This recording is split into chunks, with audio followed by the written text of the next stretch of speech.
Seperti rusa yang haus, rindu aliran sungaimu. Hatiku tak tahan menunggumu.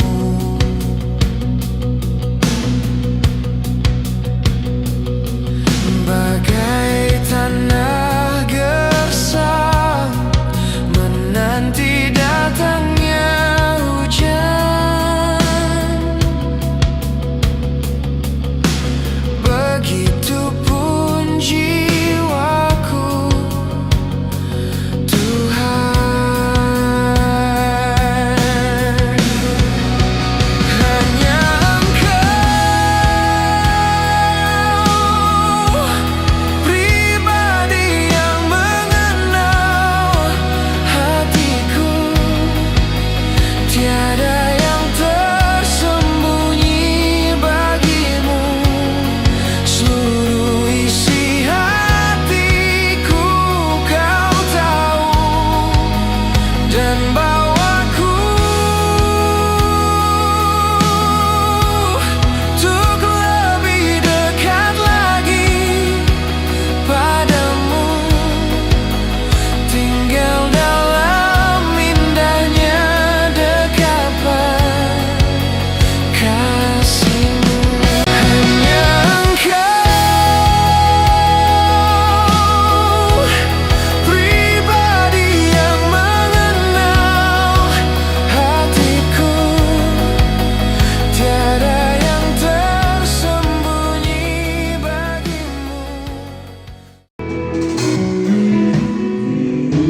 Sayang haus, rindu aliran sungaimu.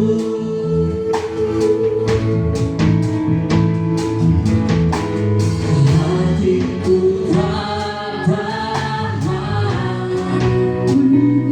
menunggumu.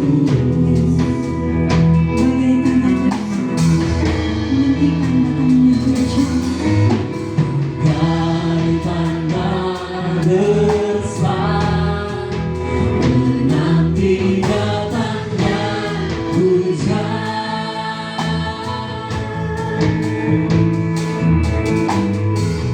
begitupun jiwaku,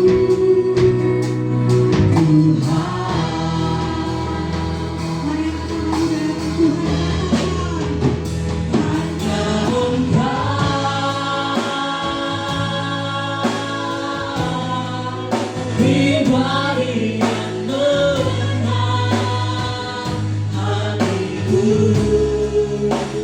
tiada yang tersembunyi bagiku.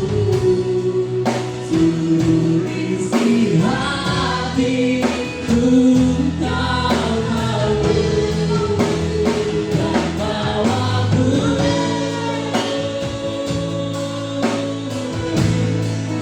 untuk lebih dekat lagi padamu, tinggal dalam indahnya dekapan kasihmu.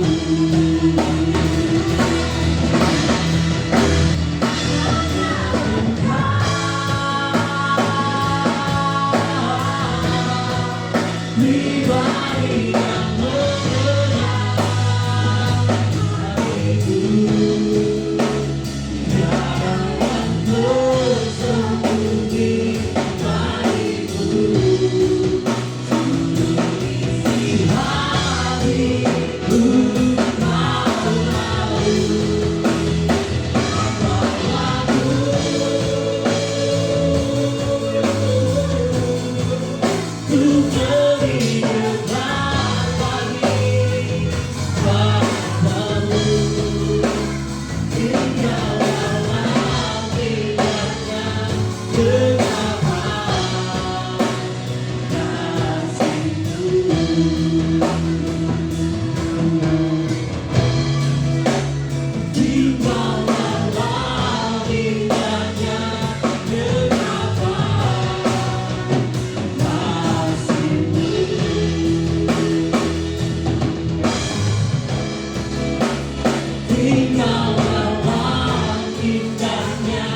betapa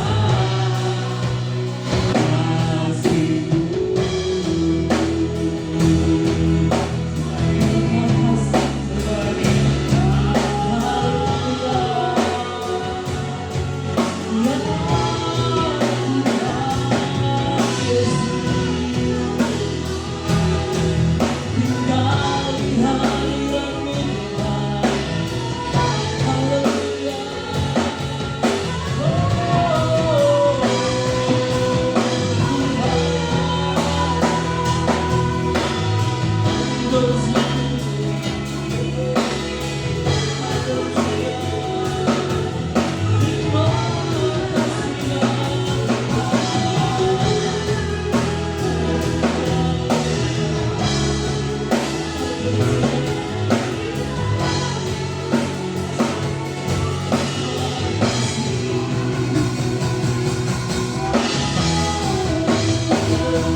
Engkaulah pusat dari penyembahan kami, Bapa. Engkau sungguh baik bagi kami, Bapa. Kami mengasihi Engkau, Bapa, dengan sepenuh hati kami. Kami mau berdiam di hadirat-Mu dan menikmati Engkau lebih dari apapun. Kami merindukan Engkau hadir dalam kehidupan kami. Terima kasih Tuhan. Engkau selalu baik. Engkau selalu ada di setiap musim kami, di setiap apapun yang kami jalani, di setiap jalan kami, di dalam lembah, di atas gunung yang tinggi, dimanapun kami berada, di dalam padang gurun, Bapa, di dalam lembah kekelaman, bahkan kami menemukan mata air, karena kami percaya Engkau selalu baik bagi kami, Bapa. Kami percaya Engkau selalu baik bagi kami. Terima kasih Bapa untuk hadirat-Mu. Terima kasih buat kehadiran-Mu. Yang percaya Bapa, ketika Engkau hadir Bapa, Engkau beracara dan firman-Mu disampaikan, kami dipulihkan, kami dikuatkan, kami disembuhkan, kami diberkati Bapa, kami dipuaskan. Terima kasih Tuhan. Kami merindukan mata air itu. Kami merindukan diri-Mu hadir dalam kehidupan kami. Berbicaralah ya Tuhan. Pakai bibir mulut lidah hamba-Mu, layakkan hamba-Mu untuk berbicara atas nama-Mu. Biar hamba-Mu ini berbicara dalam bahasa yang mudah dimengerti. Beri kami telinga seorang murid, hati yang lembut Bapa. Berbicaralah Roh Kudus dalam setiap kehidupan kami. Kami siap untuk mendengarkan semua roh-roh jahat yang tidak berasal daripada roh kekerasan hati, roh acuh tak acuh. Semua roh-roh yang menghalangi pemberitaan firman Tuhan kami ikat dan patahkan keluar dalam nama Yesus. Hanya nama-Mu saja yang ditinggikan di tempat ini Bapa. Ya Engkau yang beracara di tempat ini, mengubahkan setiap hati kami Bapa, mencelikan mata yang buta sehingga kami dapat melihat sesuatu yang datang daripada-Mu. Terima kasih Bapa, kami bersyukur Bapa buat kehadiran-Mu dalam kehidupan kami. Berbicaralah Tuhan, kami siap untuk mendengarkan. Hanya di dalam nama Yesus Kristus Tuhan dan Juru Selamat kami yang hidup. Haleluya. Amin. Ayo, selamat duduk. Ayo, mendengarkan firman. Shalom Bapak Ibu. Shalom. Anak-anak, mari maju ke depan. Puji Tuhan. Om Doni kebetulan masih dalam perjalanan. Kita doakan semoga selamat sampai di tempat ini, bisa bersama-sama dengan kita kembali untuk beribadah. Puji Tuhan, apa kabar Bapak Ibu? Masih ingat firman hari Minggu? Kayaknya horor banget ya, penderitaan. Judulnya horor sekali gitu. Jadinya ya memang saya suka takut-takuti orang sebenarnya. Ya, tapi saya suka kalau kita lagi doa begini, biasanya yang datang itu orang-orang yang bertumbuh dewasa, rata-rata pelayan ya. Jadi agak bebas bicaranya. Kita bisa bicara yang jauh lebih tajam, jauh lebih horor ya, betul. Jadi orang nggak takut-takut gitu, karena bertumbuh gitu. Nah, pertumbuhan itu datang dari pengenalan dengan firman Tuhan. Kita harus lihat dulu bahwa sebenarnya penderitaan itu biasa. Saya coba ulangi lagi kembali lagi Bapak Ibu, bahwa penderitaan itu adalah hal yang normal. Kita harus akui itu pasti akan terjadi. Tetapi akankah kita keluar sebagai pemenang ataupun kita keluar sebagai orang yang kalah? Kembali pilihannya ada di tangan kita sendiri. Anak-anak harus mendengarkan. Jangan main game, nah, kan lihat ada yang main game. Kalian harus mendengarkan supaya jadi bekal untuk kehidupannya kalian. Ingat, pencobaan dan penganiayaan, penderitaan pasti datang.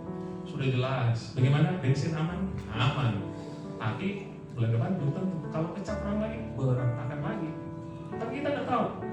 Banyak yang bilang APBN sudah berantakan sekarang. Jadi defisit perdagangan itu, defisit anggaran sudah hampir 4%. Katanya itu sudah tidak sustainable dalam tahun-tahun yang akan datang. Jadi kita bingung kan, yang mana yang harus dikorbankan? Apakah MBG yang harus dikorbankan? Atau subsidi BBM yang harus dikorbankan? Subsidi masak-masak? Jadi ibu-ibu pada menjerit nanti kalau masak gasnya pada mahal. Itu akan terjadi. Itu pun terjadi kan, kita sudah pernah terjadi di COVID. Tapi buktinya kita harus lihat bahwa sebenarnya di COVID ada beberapa orang yang sebenarnya ada banyak orang yang runtuh, ada banyak orang juga yang jauh lebih berhasil dari tahun-tahun sebelumnya. Coba perhatikan, di dalam krisis selalu ada kesempatan. Nah, di sini saya cuma tidak takut-takutin, tetapi saya mau kasih tahu Bapak Ibu, saudara-saudari, ada kunci bahwa ketika kita keluar, kita jadi orang yang menang. Saya ulangi lagi, ada kunci bahwa ketika ada pencobaan, ada penderitaan, kita keluar sebagai orang yang menang. Kita lihat banyak di Alkitab, ternyata tokoh-tokoh dalam Alkitab semuanya itu mengalami pencobaan, semuanya. Satu contoh, ayo kita coba lihat ya. Kita coba buka dalam Kejadian 6. Saya sharing saja Bapak Ibu, saya tidak sedang menggurui Bapak Ibu. Kita coba buka dalam Kejadian 6. Kita mulai ayat 7. Berfirmanlah Tuhan. Nah, ini kita cerita manusia tambah jahat setelah diciptakan, orang mereka saling bunuh-membunuh. Intinya semuanya jadi tambah jahat. Berfirmanlah Tuhan, aku akan menghapuskan manusia yang telah kuciptakan itu dari muka bumi, baik manusia maupun hewan, binatang, melata, burung-burung di udara, sebab aku menyesal bahwa aku telah menjadikan mereka. Jangan minta saya untuk menjelaskan kenapa Tuhan menyesal. Jangan minta saya menjelaskan seluruh isi pasal Kejadian 6. Kita next saja. Next. Tetapi Nuh mendapat kasih karunia di mata Tuhan. Saya mau bilang sama Bapak Ibu, Nuh mendapat kasih karunia. Ada terjemahan bahasa Inggrisnya nih? Katakan sama-sama, kasih karunia. Kasih karunia. Coba. But Noah found grace in the eyes of the Lord. Bahasa aslinya yang diterjemahkannya, Noah found favor. Kalau grace itu berbicara mengenai kasih karunia. Kasih karunia sudah menyelamatkan kita. Roma sudah sebutkan. Yesus sudah selamatkan kita, bukan? Ya, sudah. Siapa di sini yang sudah diselamatkan? Keselamatan itu semua orang gratis. Tidak ada. Oh iya, sudah menyumbang? Belum. Kalau enggak, berarti belum selamat. Oh tidak. Semuanya sudah berbuat baik? Nah, tidak. Bahkan yang paling bejat pun itu pasti Tuhan selamatkan. Maksudnya keselamatan sudah datang bagi Tuhan, dari Tuhan bagi manusia yang berdosa. Jauh sebelum kita mengenal Tuhan, dia katakan bahwa Tuhan lebih dahulu menebus kita. Jauh sebelum kita mengenal Tuhan, kita masih hidup masa jahiliyah, Tuhan sudah selamatkan kita. Dia sudah ada karya penebusan yang gratis. Apakah Tuhan mengasihi kita? Tuhan mengasihi kita tanpa syarat. Tetapi ingat, ada satu hal yang ada syaratnya. Nah, ini bumi ini sudah mau dihancurkan. Dia bilang manusia ini sama sikat ini semua. Tetapi dia bilang, Noah, however, found favor in the eyes of the Lord. Kenapa coba? Seharusnya ini ayatnya tidak dipisah antara ayat 8 dengan ayat 9. Tetapi dikatakan di sini tidak ada judulnya. Inilah riwayat Nuh. Nuh adalah seorang yang benar, tidak bercela di antara orang-orang sezamannya. Nuh itu hidup bergaul dengan Tuhan. Ini kuncinya. Waktu waktu kita dekat dengan Tuhan, kita bergaul dengan Tuhan, Mazmur bilang gini, rencananya itu di rahasianya Tuhan itu diberitakan. Tuhan pun bilang di Keluaran, dikatakan begini, kepada bangsa Israel saya kasih lihat semua perbuatan-perbuatanku, tetapi kepada Musa Tuhan menunjukkan jalan-jalannya beda. Kepada bangsa Israel dia tunjukkan perbuatan tangannya, tetapi kepada Musa dia tunjukkan firman-Nya. Apa yang harus Musa lakukan? Adakah ia harus belok ke kiri? Adakah harus jadi cara apa? Saya mau bilang sama Bapak Ibu, di masa-masa yang akan datang, kemungkinan dimulai dari tahun ini, kita butuh Tuhan. Tidak bisa tidak. Jalin hubungan dengan Tuhan. Saya yakin kita ini orang-orang yang terpilih, kita dengar firman Tuhan hari ini itu bukan dengan kebetulan. Ada rencana Tuhan untuk kita, bahwa Tuhan mau kita tidak binasa seperti orang-orang yang lain. Kita harus jalin hubungan dengan Tuhan. Kita harus tahu bahwa apa? Kita tahu apa yang Tuhan mau. Tuhan, kenapa saya harus hadapi ini? Kenapa saya harus lewat di padang gurun? Kenapa air bah harus ada? Ada rencana Tuhan di situ. Ada rencana Tuhan untuk memulihkan sesuatu. Ada rencana Tuhan untuk, ayo, kamu harus bekerja. Nah, coba perhatikan. Apakah Ayub setelah mendengarkan firman Tuhan? Apakah Nuh setelah mendengarkan firman Tuhan? Terus tiba-tiba Tuhan begitu saja langsung, kamu tinggal masuk saja ke sana ya. Saya sudah bikinkan bahtera, bagus-bagus. Oh tidak, Bapak Ibu. Siapa yang bangun bahtera? Nuh. Adakah kita harus bekerja setelah kita mendengar firman Tuhan? Iya. Oh iya. Bapak Ibu ingat, mentalitasnya kita jangan mentalitas suruh-suruh sama Tuhan. Kita bingung nanti siapa yang jadi Tuhan, siapa yang jadi hamba. Bapak Ibu, berhenti berdoa, Tuhan tolong pulihkan keuanganku. Berhenti. Ubah doanya kita. Tuhan bukan pelayan dari kehendaknya kita. Kita adalah pelayan dari kehendak Tuhan. Tuhan akan bekerja kalau kita melaksanakan kehendaknya ini. Jadi hidupnya kita harus selaras dengan keinginannya Dia. Maka Tuhan akan bekerja. Saya kasih contoh Bapak Ibu. Adakah kita akan berdoa begini? Tuhan, saya yakin dengan amat sangat. Saya berdoa bahwa jualanku ini akan laku. Ayamku yang saya buat ini akan laku. Saya puasa 7 hari 7 malam, rupanya ayamku ini akan laku. Tetapi kalau dia masaknya salah-salah, adakah ayamnya akan laku? Tidak. Tuhan akan berkati kita kalau kita pun bekerja. Ada hal-hal yang harus kita lakukan. Kalau baca baik-baik di Kejadian 6, ternyata Ayub itu harus bekerja 100 tahun sampai hujan turun. Bayangkan, dia harus menunggu dan dia harus bekerja. Tidak lupa juga dia menyebarkan sedikit Injil bahwa dunia ini sudah mau hancur. Semua orang ketawain, ngomong kosong kawan. Kok bodoh-bodoh, mana ada orang Papua bilang kok bodoh sekali. Bangun di Wamena, masa bangun kapal di Wamena gitu? Ini kan susah, pusing orang. Banyak kayu yang bagus katanya di Papua, Bapak Ibu. Jadi kayu-kayu hitam yang bagus-bagus itu sering diselundupkan ke sini.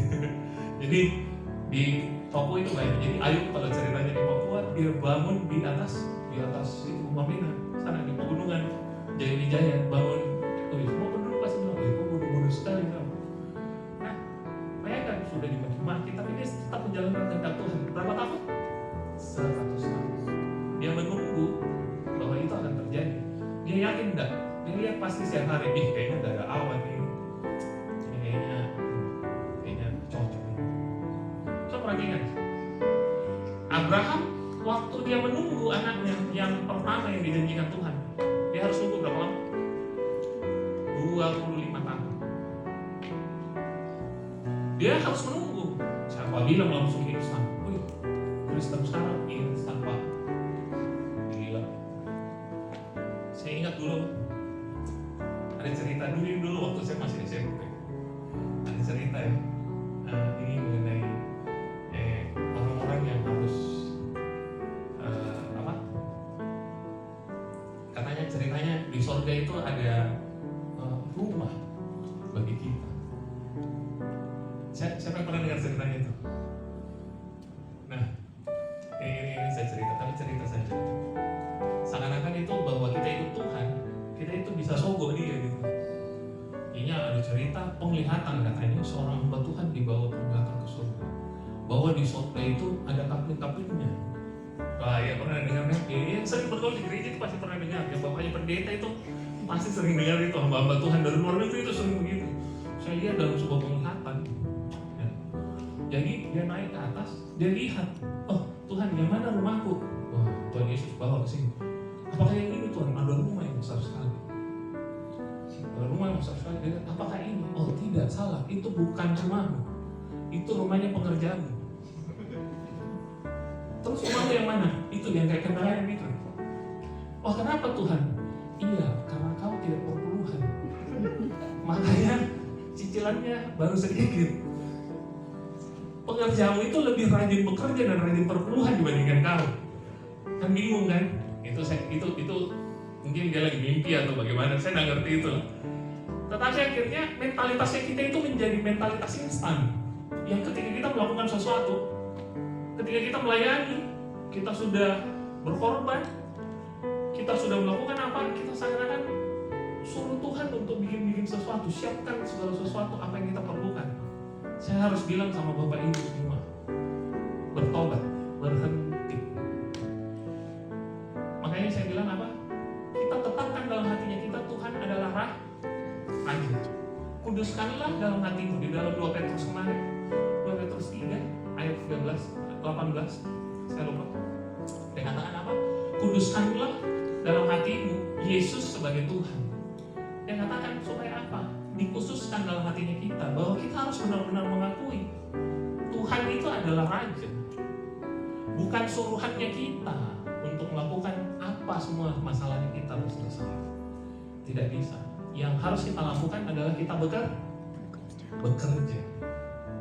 Karena Tuhan pasti meminta pertanggungjawaban. Coba kita lihat Amsal. Kita coba buka ya. Amsal 24. Kita mulai dari ayatnya yang ke-30. Ini berbicara mengenai bekerja. Kalau tidak bekerja, agak susah.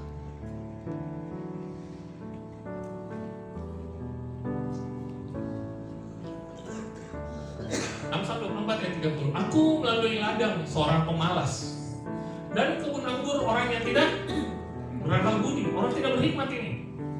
Next. Lihatlah, semua itu ditumbuhi onak. Tanahnya tertutup dengan jeruju dan temboknya sudah roboh. Kita bisa lihat ya. Hal-hal yang dipelihara oleh orang-orang yang tidak berhikmat dengan orang yang malas, pasti semuanya berantakan. Kita lihat semuanya tidak teratur. Kita masuk saja di dalam rumah, semua berantakan. Ada daster di situ, ada kulit kacang di situ, ada apa? Oh, pasti semuanya berantakan. Tapi kalau kita lihat masuk di rumahnya, ibu-ibu yang rajin, kita lihat ya, oh hiasan-hiasannya, ada bunga-bunganya, ada lukisan-lukisannya. Sama juga ketika kita memandang sebuah kebun anggur atau sebuah usahanya orang, kalau mau berkembang, kita lihat ternyata ada yang dikerjakan. Kalau tidak berkembang berarti tidak dikerjakan. Aku melalui ladang seorang pemalas dan kebun anggur seorang yang tidak berakal budi. Lihatlah, semua itu ditumbuhi onak, tanahnya tertutup dengan jeruju dan temboknya sudah roboh. Aku memandangnya, aku memperhatikannya, aku melihatnya dan menarik sebuah pelajaran. Next. Tidur sebentar lagi, mengantuk sebentar lagi, mengangkat tangan sebentar lagi untuk tinggal berbaring. Next. Maka datanglah kemiskinan seperti seorang penjuru dan kekurangan seperti orang yang bersenjata. Kita sudah dewasa, Bapak Ibu, anak-anak sudah dewasa. Saya harus bilang,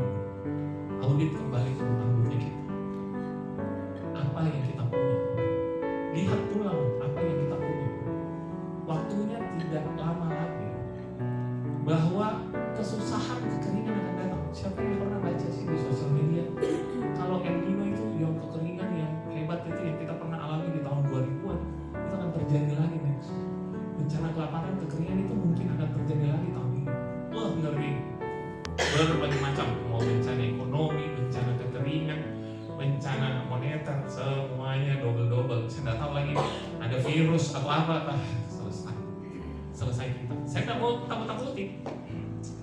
Kita harus hadapi itu adalah sebuah kepastian. Tadi dia katakan kita harus mempersiapkannya.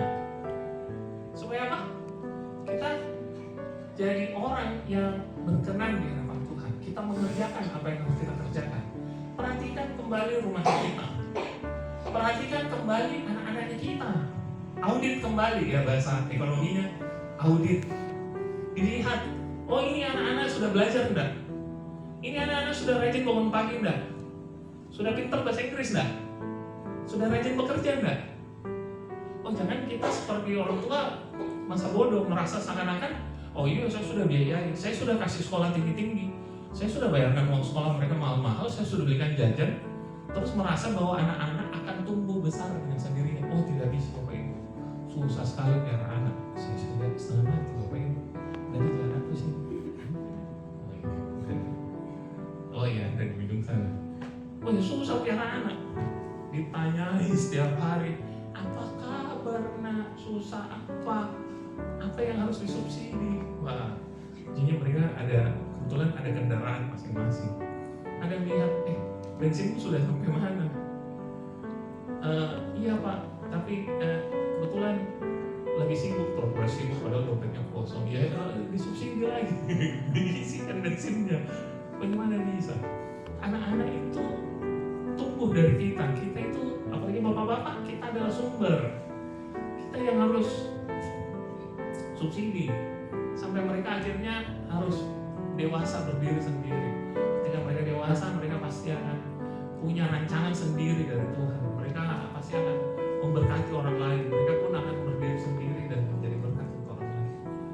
Harus ditanyai, sudah bekerja nak? Bangun pagi bagaimana nak? Apa yang akan kau kerjakan hari ini? Bagaimana PR-mu? Bagaimana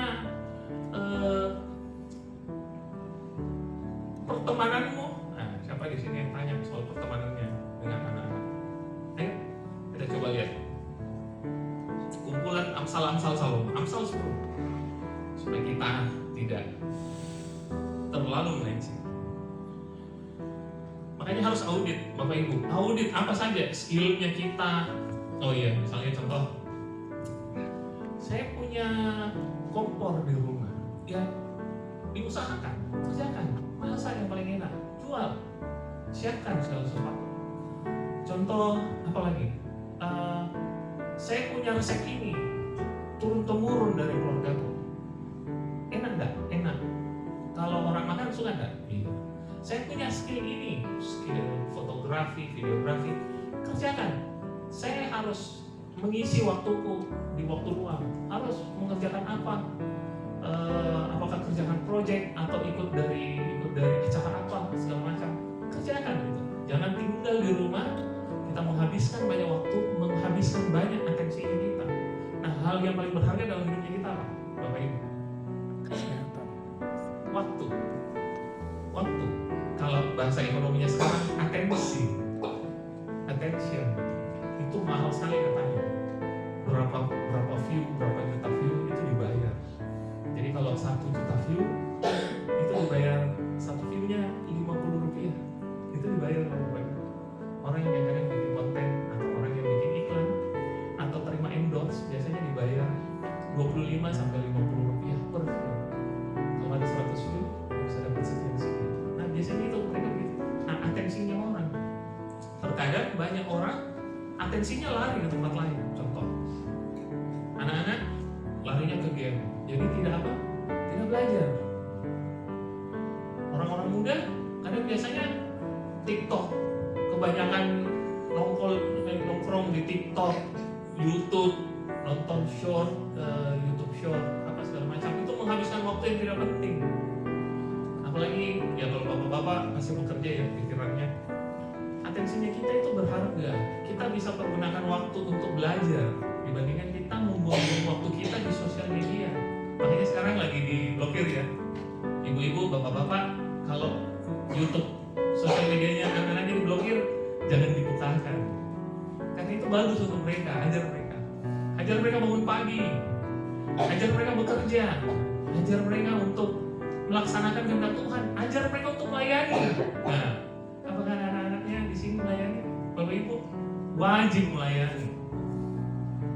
Katakan bilang, adalah baik seorang muda memikul kuk pada masa mudanya. Itu mengemban tugas dan tanggung jawab waktu dia masih muda. Supaya ketika dia tua, apa yang terjadi? Dia tinggal menikmati hasilnya. Nah, banyak ada istilah seperti ini. Tuhan melatih orang berperang di ladang dunia. Kalau kita dikasih sebuah pelayanan, itu berarti kita sedang dilatih oleh Tuhan untuk bertanggung jawab melakukan sesuatu. Contoh, misalnya dikasih pelayanan, jam 6:30 kita harus berdoa ya. Nah, yang pelayanan semuanya kan harus berdoa. Berarti mereka melatih untuk menjaga waktunya. Mereka latihan rutin untuk apa? Mengatur waktunya. Atur waktu susah, atur waktu, atur atensi, atur skill, segala sesuatu itu dimulai dari hal kecil yang seperti ini.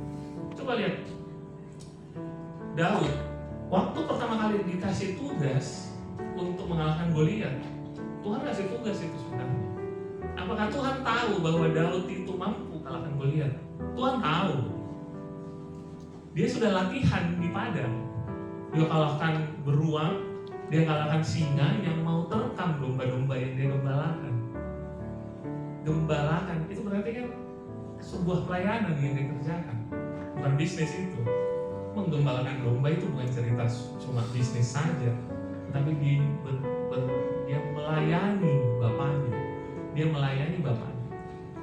Nah, dalam hidupnya kita coba lihat apa yang menjadi tugas dan tanggung jawabnya kita.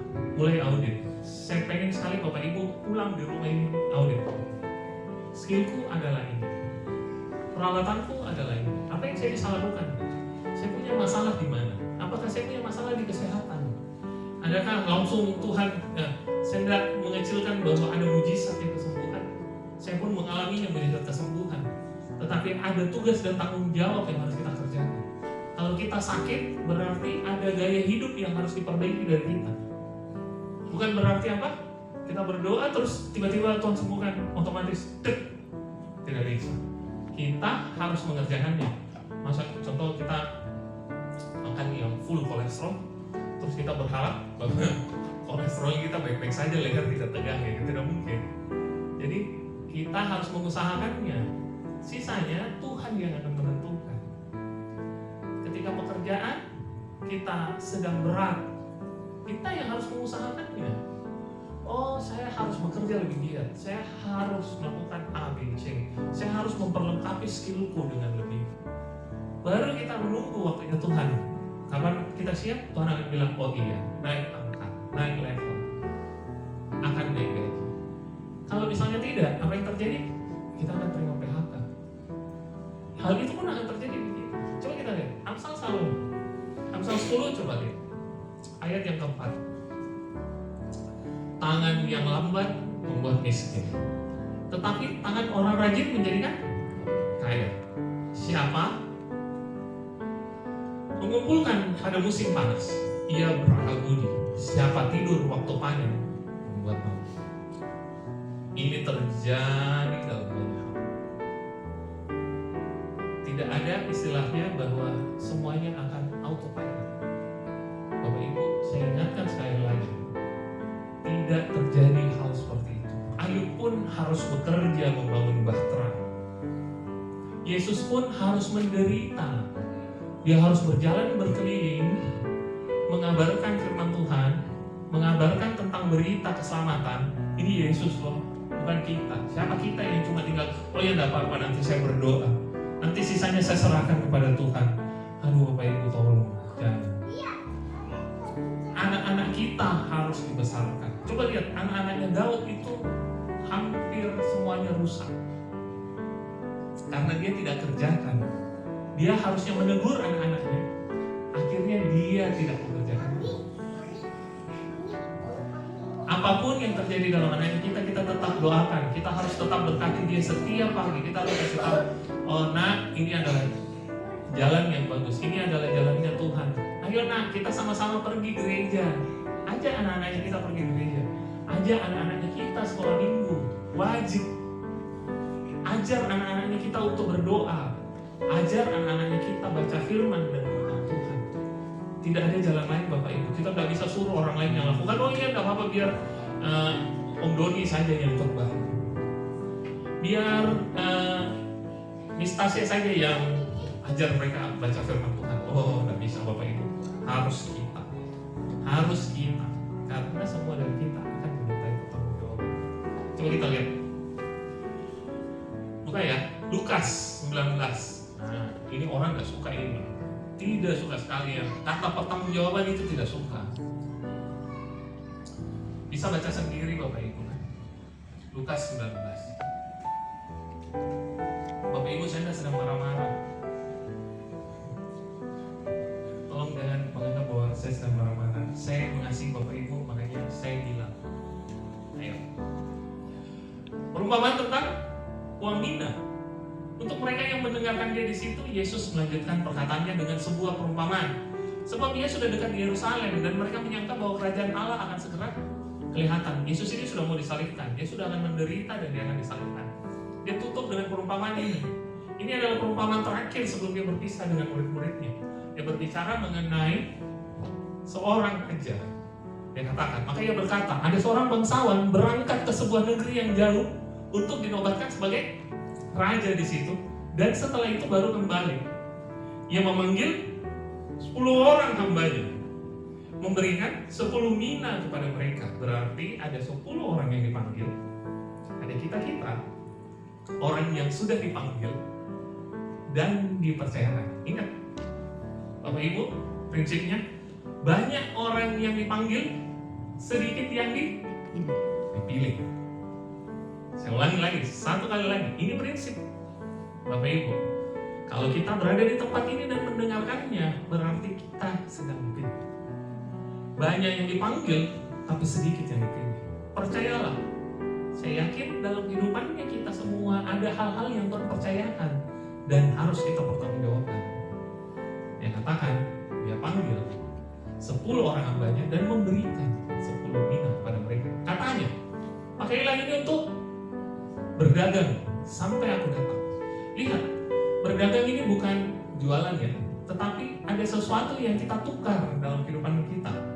Waktunya kita tukar untuk apa? Nah, pertanyaan itu kan. Kalau anak kecil, apakah untuk main game atau untuk belajar? Oh, belajar, haleluya. Anak bahasa Inggris ya di bawah. Oh iya, bagus.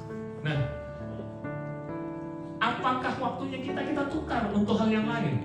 Bersenang-senang, pesta pora, mabuk-mabukan, minum-minum.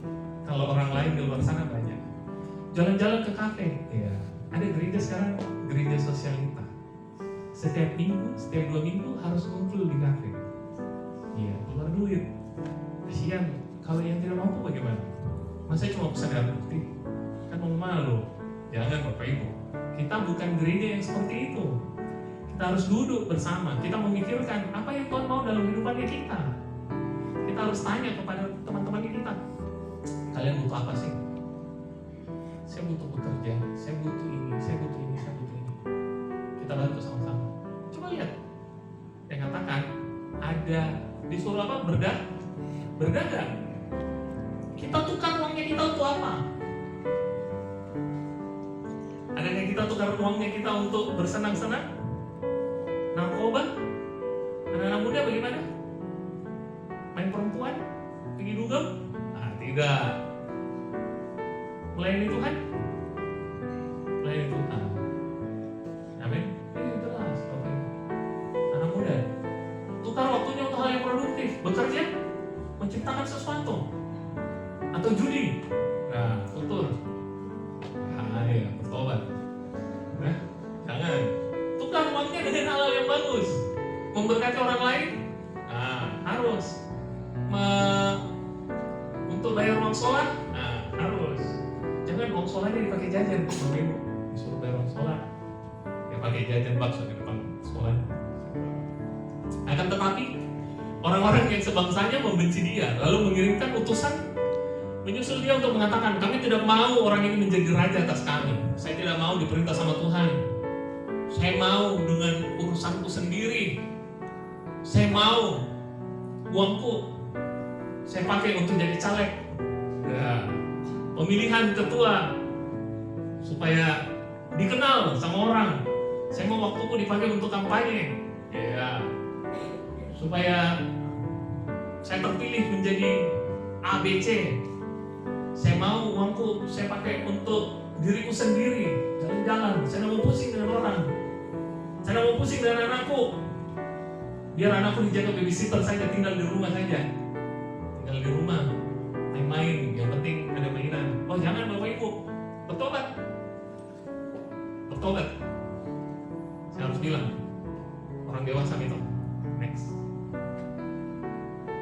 Dan terjadilah ketika ia kembali setelah ia dinobatkan menjadi raja. Ingat, Yesus akan datang kembali. Baca di Wahyu yang paling terakhir ayatnya, dia bilang, aku akan segera datang. Dan aku akan memberi upah setiap orang terhadap segala perbuatannya. Dia suruh memanggil hamba-hambanya. Sini, mana itu 10 orang yang telah diberikan uang itu, untuk mengetahui berapa hasil dagang mereka masing-masing. Orang yang pertama datang, Tuan, mina Tuhan yang satu itu telah menghasilkan 10 mina. Wah, 1 jadi 10, luar biasa. Yang dulu tahun ini anaknya 1, 10 tahun lagi anaknya 10. Oh tidak, salah. Bukan Ibu. Bukan. Ini berbicara mengenai kualitas, mengenai bobot, bukan mengenai jumlah. 1 jadi berapa? Yang penting apa yang kita dipercayakan itu termultiplikasi. Bapak Ibu ya, menghasilkan 10 mina. Katanya kepada orang itu, baik sekali perbuatanmu, hai hamba yang baik, engkau telah setia dalam perkara kecil. Ingat, setia dalam perkara kecil. Karena itu terimalah kekuasaan atas 10 kota. Panjang penjelasannya secara teologis, tapi mengenai kota ini berbicara mengenai sesuatu yang harus kita kuasai dan kita membuat segala sesuatu lebih bagus. Datanglah yang kedua dan berkata, Tuan, mina Tuhan telah menghasilkan 5 mina. Oh ya, tidak apa-apa, 1 jadi 5. Katanya pada orang itu, dan engkau kuasailah 5 kota. Pelayanannya kita meskipun kecil, tidak dilihat. Mungkin pelayanannya kita, aduh sekolah minggu, anak-anak kecil. Kita tidak tahu anak sekolah minggu ini bakal jadi apa. Saya kemarin, minggu lalu, hari Senin, itu pergi ke sebuah seminar. Saya ketemu dengan dulu tata usaha di sebuah SD yang saya sekolah di sana. Saya cuma tanya dia, ini bagaimana kabar? Dia tidak jawab tentang kabarnya. Dia bilang, ini sukacitaku. Saya ketemu anak-anak yang dulu saya besarkan. Sekarang dia jadi kepala sekolah di sebuah sekolah di Makassar, sekolah Kristen. Dia bilang, ini sukacitanya kita sebagai seorang pengajar, bahwa anak-anak yang dulu kita ajar itu jadi orang, jadi hamba Tuhan, jadi pengusaha, jadi apa. Ada sukacita sendiri gitu. Orang-orang yang dulu kita muridkan, orang-orang yang dulu jadi orang itu kita bangga gitu. Nah, dan hamba yang ketiga datang berkata, Tuan, inilah mina Tuhan. Dia kembali, rugi pun tidak. Aku telah menyimpannya dalam sapu tangan. Kita skip ayat yang ke-22. Katanya kepada orang itu, hai hamba yang jahat, aku akan menghakimi engkau menurut perkataanmu sendiri. Kau sudah tahu bahwa aku adalah orang yang keras, yang mengambil apa yang tidak pernah aku taruh dan menuai apa yang tidak aku tabur. Itu perkataannya orang. Tapi Tuhan sendiri tidak begitu. Jika demikian, mengapa uangku itu tidak kau berikan kepada orang yang menjalankan uang, maka sekembaliku aku dapat mengambilnya serta dengan bunganya. Lalu kata orang-orang yang berdiri di situ, lalu katanya kepada orang-orang yang berdiri di situ, ambillah mina yang 1 itu daripadanya dan berikanlah kepada orang yang mempunyai 10 mina itu. Coba lihat ini prinsipnya. Perhatikan baik-baik. Tuhan itu suka ganti-ganti pemain. Saya harus bilang, Tuhan suka ganti-ganti pemain. Jangan menyangka kita itu adalah pemain tetap, permanen. Kalau dia jadi striker, terus dia gagal, kasih masuk gol, kasih masuk bola, diganti. Mau dalam usaha, sainganmu bisa kalahkan kita. kita bisa kalahkan kita. Kalau apa? Kita tidak mengusahakan. Kita sebagai orang tua bisa diganti enggak dengan orang lain? Oh bisa. Anak-anak kalau tidak dapat rumah di dalam rumah, di luar jalanan di rumah. Siapa di sini yang hidup di jalanan? Saya dulu hidup di jalanan. Karena saya tidak dapat rumah di dalam rumah. Coba lihat yang pelayanan. Bisa diganti? Bisa sekali. Siapa bilang? Bahannya pendeta, hancur, berantakan, banyak di luar sana. Diganti, Tuhan ganti pemain. Banyak sekali. Makanya jaga baik-baik apa yang kita sudah punya. Dengan baik-baik, saya harus bilang, audit, lihat. Tidak ada yang autopilot di sini. Usahanya kita tidak ada yang autopilot. Pekerjaannya kita tidak ada yang autopilot. Pelayanannya kita tidak ada yang autopilot. Coba bilang, andai kata Christian main drum bagus, terus dia malas untuk latihan, diganti nggak? Diganti. Siapa bilang tidak? Ketua MD saja diganti. Ya. Oh iya, enggak, maksudnya memang sudah selesai. Jadi diganti.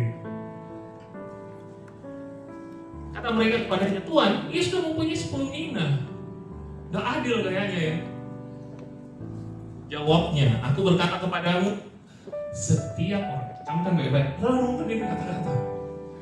Setiap orang yang mempunyai kepadanya akan diberi. Tetapi siapa yang tidak mempunyai daripadanya akan diambil juga apa yang ada daripadanya. Ini harapan dan juga peringatan keras. Harapan bahwa apa? Meskipun kecil, bisa jadi besar. Betul, Bapak Ibu? Tapi ancaman, meskipun besar, bisa habis semuanya. Saya ulangi, di sini ada harapan dan ada ancaman. Harapannya adalah tidak apa-apa. Saat ini usahaku masih kecil, penjualanku masih sedikit. Anak-anakku perempuan semua, cuma satu. Tidak peduli berapa jumlahnya, dari kecil bisa jadi besar. Itu namanya prinsip multiplikasi. Dari 1 jadi 2, 2 jadi 4, 4 jadi 8, 8 jadi 16. Begitu dan seterusnya. Tuhan itu selalu berbuah. Prinsip berbuah itu adalah multiplikasi, dikali, bukan ditambah. Tuhan itu tidak pernah mengali, dia selalu menambah. Tuhan tidak pernah menambah, dia selalu mengali, dikali. Adakah kita bisa hitung berapa apel yang ada dalam sebuah biji apel? Tidak bisa. Ketika kita tanam, dia harus mati dulu, bertumbuh dan menghasilkan buah. Kita tidak tahu dia berbuah berapa banyak hasilnya. Kita tidak tahu anaknya kita bakal jadi apa, pelayanannya kita akan sebesar apa, usahanya kita akan sebesar apa. Apakah kita bisa jauh lebih hebat dari kita tidak tahu. Sehingga kita akan bertambah dari yang cuma main musik jadi skill apa, jadi skill apa. Dari pekerjaannya kita tidak tahu. Pekerjaannya kita lihat di Jawa itu ada tukang mebel jadi presiden kan? Mana tahu. Ada anak singkong jadi apa gitu lah, pengusaha hebat. Kita tidak tahu Bapak Ibu. Kita tidak tahu anaknya kita jadi apa. Adakah yang kita tahu bahwa banyak sekali yang orang mulai dari nol. Betul-betul, serius. Tahu Abraham?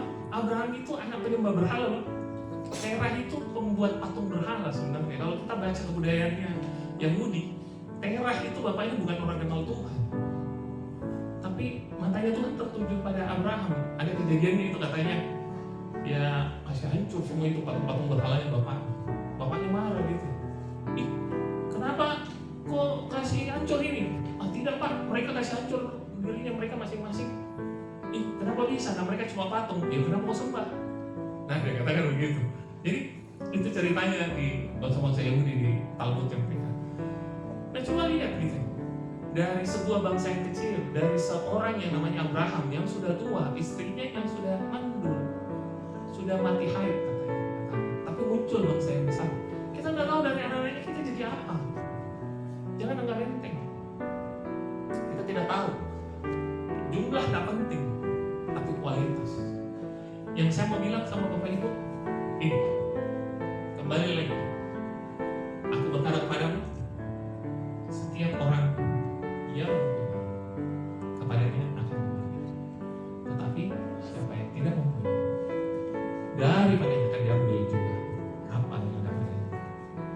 Diberikan ke orang lain, itu terserah Tuhan. Saya tidak tahu. Adakah kita ditemukan sebagai orang yang setia mengerjakan apa yang Tuhan percayakan kepada kita? Coba lihat Ayub, dia setia mengerjakan. Dia katakan Ayub sendiri, sampai akhir hidupnya dia tidak pernah berdosa akan perkataan kepada Tuhan. Akhirnya Tuhan pulihkan. Siapa yang sini mau memulihkan? Mulailah bekerja, audit semua hidupnya kita. Saya punya waktu 8 jam, saya gunakan untuk apa ya? Bangun lebih pagi, bekerja lebih giat, jualan lebih kencang, belajar lebih banyak, temani anak-anak kita lebih banyak. Lihat apa yang ada di kita, mulai berusaha, belajar, naikkan skillnya kita lagi. Semoga firman ini, renungan ini memberkati kita semua. Tuhan Yesus memberkati. Ayo kita angkat satu lagu.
Kami tidak sempurna Tuhan. Ini keluarga kami, ini anak-anak kami Tuhan. Hanya ini yang kami punyai, hanya ini yang kami miliki Tuhan. Kami mau menyerahkan ke dalam tangan-Mu Bapa. Engkau Bapa yang baik, yang akan selalu membentuk sesuai dengan kehendak-Mu Bapa. Kami anak-anak-Mu, Engkaulah penjunan, Engkau yang akan membentuknya. Kami tanah lihat Bapa, Engkau yang akan membentuknya menjadi bejana yang indah dalam pemandangan-Mu. Kami tidak mau hanya melihat pada saat ini saja. Kami mau melihat dalam kacamata iman. Semuanya akan indah pada waktunya. Ini anak-anak kami Bapa. Kami persembahkan untuk hormat dan kemuliaan nama-Mu. Ini kehidupan kami, ini bisnis kami, keuangan kami Bapa. Kami mau pergunakan semuanya hanya untuk hormat dan kemuliaan nama-Mu. Semuanya dari Tuhan, untuk Tuhan. Kami percaya Bapa, ketika doa kami dinaikkan, Engkau mendengar seruan kami, Engkau melihat hati kami Bapa, Engkau mendengar seruan kami. Kami tidak sempurna, Engkau yang menyempurnakan. Kasih karunia-Mu menyempurnakan kehidupan kami. Terima kasih Bapak. Hamba-Mu sudah selesai berbicara. Mari Roh Kudus bekerjalah dalam setiap hati kami. Bentuk hati kami sesuai dengan kehendak-Mu Bapak. Menjadi indah dalam pemandangan-Mu. Pakai kehidupan kami Bapak. Apapun yang kami punyai Bapak, kami mau persembahkan di atas mezbah-Mu. Engkau sendiri yang akan menunjukkan jalan Bapak. Kami tidak akan takut akan badai hidup. Kami tidak akan takut dengan berita kelaparan dan kekurangan Bapak. Karena kami percaya Engkau Allah yang menyediakan segala sesuatu. Engkau Allah yang perkasa yang sanggup untuk membantu kami Bapak. dalam menjalani setiap kehidupan kami. Kami mau berjalan setiap hari bersama dengan Engkau. Kami tidak mau berjalan Bapa jikalau Engkau tidak mendahului kami. Ajar kami menjadi semakin serupa dengan gambaran anak. Biarlah firman-Mu ini tertanam menjadi rema dalam kehidupan kami, berbuah 30, 60, 100 kali lipat demi pelebaran kerajaan-Mu. Kita tetap dalam hadirat Tuhan. Saya dan hamba Tuhan Jenny akan berdoa untuk doa syafaat kita. Syukur, hormat dan kemuliaan hanya bagi-Mu Tuhan. Kami berterima kasih buat waktu yang Tuhan sudah berikan buat kehidupan kami. Pada malam hari ini kami sudah mendengarkan kebenaran firman-Mu. Ajarkan kami Bapa setiap waktu-waktu yang Tuhan berikan buat kehidupan kami. Kami pergunakan untuk memuji Tuhan. Kami pergunakan dengan baik setiap kehidupan kami Bapa. Berkati Pak Dedi yang sudah berkati kami. Engkau berkati keluarganya. Engkau berkati pelayanannya. Engkau berkati setiap usaha pekerjaan mereka Bapa. Keluar masuk mereka, kami percaya Tuhan pelihara mereka. Tuhan menyertai mereka. Segala niat jahat manusia, kecelakaan maut sekalipun Tuhan, kami berdoa di dalam nama Tuhan Yesus. Engkau menjaga mereka semua Bapa. Terima kasih Bapa yang baik. Segala pujian, syukur kami kepadamu Tuhan. Pada malam hari ini kami berdoa buat Bapak Gembala sekeluarga yang tidak bersama-sama kami di tempat ini. Dalam perjalanan mereka dari Manado menuju ke Makassar, Tuhan kami berdoa sebagai orang-orang yang percaya. Tuhan pelihara mereka. Tuhan tutup bungkus mereka dan kuasa-Mu. Tibalah mereka dengan selamat. Biarlah kami sama-sama berkumpul dengan jemaat-jemaat yang ada untuk memuji, memuliakan nama Tuhan. Kami percaya Bapak Gembala sekeluarga yang ada dipelihara dan dilindungi Tuhan. Pelayanan mereka, Tuhan berkati mereka, keluarga mereka, setiap kerinduan mereka dalam pelayanan yang ada di gereja GPD Eklesia Tanjung Bunga yang ada.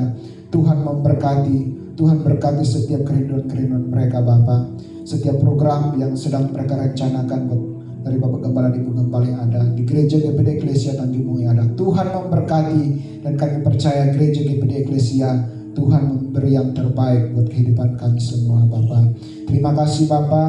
Berkati juga jemaat GPD Eklesia Tanjung Bunga yang ada dari balita sampai lansia. Tuhan Kau berkati kehidupan mereka. Berkati setiap kerinduan mereka, pribadi lepas pribadi, keluarga lepas keluarga. Tuhan memberkati. Biarlah dimanapun mereka berada, jemaat dipelihara oleh Tuhan. Berkati anak-anak mereka dalam pendidikan, dalam pertumbuhan, dalam setiap kerinduan cita-cita mereka Bapa. Kami berdoa di dalam nama Tuhan Yesus. Engkau memberkati kehidupan mereka. Berkati anak-anaknya Tuhan. Biarlah mereka bertumbuh mengenalkan Tuhan lebih heran lagi, dan mereka boleh melayani Tuhan untuk memuji dan memuliakan nama Tuhan. Berkati orang tua mereka dari pekerjaan mereka, usaha mereka. Kami percaya apa yang mereka kerjakan, apa yang mereka usahakan, Tuhan memberkati. Tuhan pelihara setiap kehidupan mereka. Segala roh-roh, setiap orang-orang yang tidak berkenan, yang mengganggu pelayanan mereka, pekerjaan mereka, usaha mereka, bahkan keluarga mereka Tuhan. Kami percaya Roh Kudus-Mu yang menguatkan kehidupan mereka. Roh Kudus-Mu yang menghibur mereka. Roh Kudus-Mu yang menguatkan setiap langkah kaki mereka dimanapun mereka berada. Terpujilah nama-Mu Tuhan. Sungguh besar kemurahan-Mu atas kehidupan kami. Pada saat malam hari juga kami berdoa buat gereja GPD Eklesia Tanjung Bunga yang ada. Tuhan kami berdoa setiap program-program yang ada di tempat ini, di sepanjang tahun ini. Kami percaya Tuhan memberkati dari majelis yang ada, para pelayan-pelayan, diaken yang ada. Tuhan memberkati kehidupan mereka. Biarlah Tuhan pakai mereka dengan dahsyat. Biarlah setiap pelayanan mereka yang Tuhan sudah pakai mereka, Tuhan urapi dan Tuhan berikan hikmat, urapan menjadi bagian dalam kehidupan mereka Bapak. Kami percaya gereja GPD Eklesia Tanjung Bunga yang ada dipakai Tuhan dengan luar biasa untuk memulihkan jemaat-jemaat, untuk memulihkan umat-umat Tuhan yang belum mengenal akan Tuhan, dan orang-orang yang datang ke tempat ini menjadi jiwa-jiwa yang takut akan Tuhan. Terima kasih Bapa yang baik. Pada saat malam hari juga kami berdoa buat gereja, buat bangsa kami dari Sabang sampai Merauke, dari Pulau Miangas sampai Pulau Rote.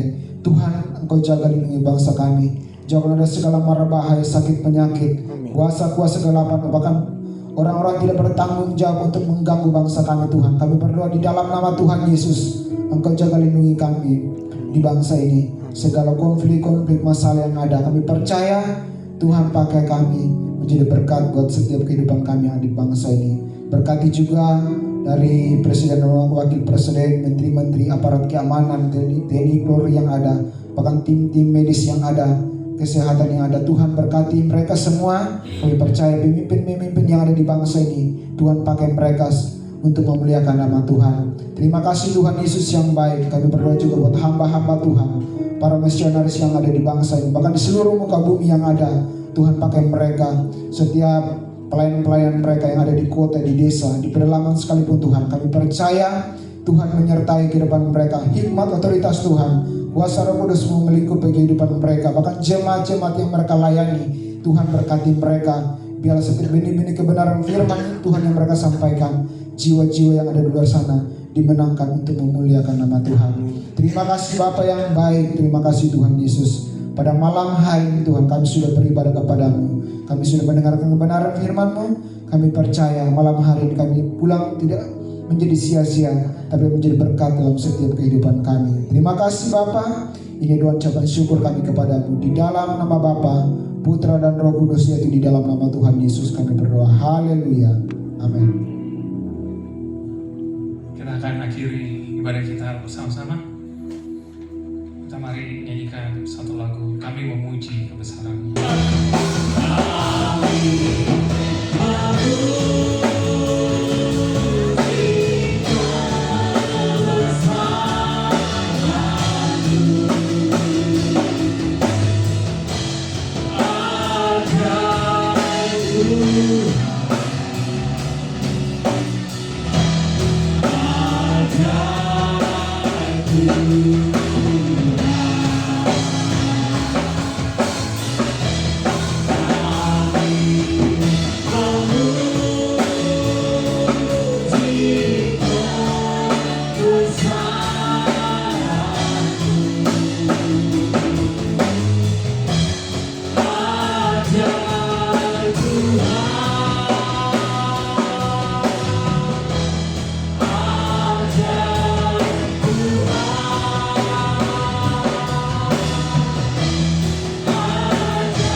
Segala puji, hormat, dan kemuliaan sekarang sampai selama-lamanya hanya bagi-Mu Tuhan.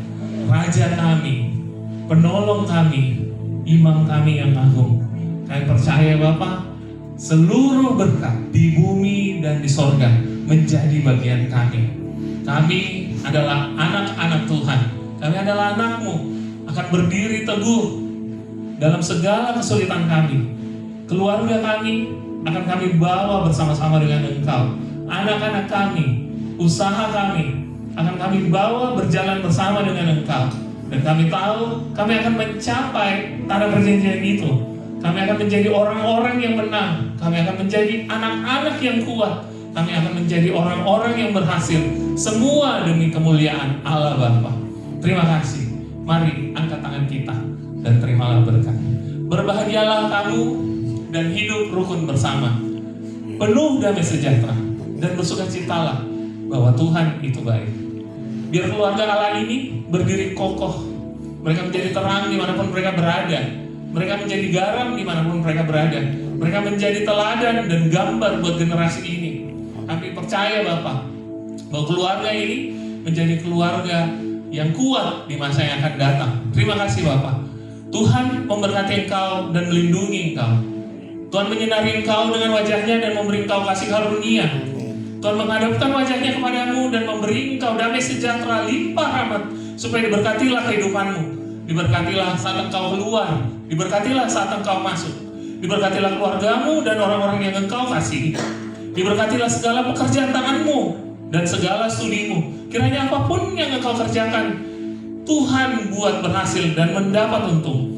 Kiranya tangan-tanganmu menjadi tangan pemulihan dan kesembuhan bagi semua orang yang Engkau jumpai.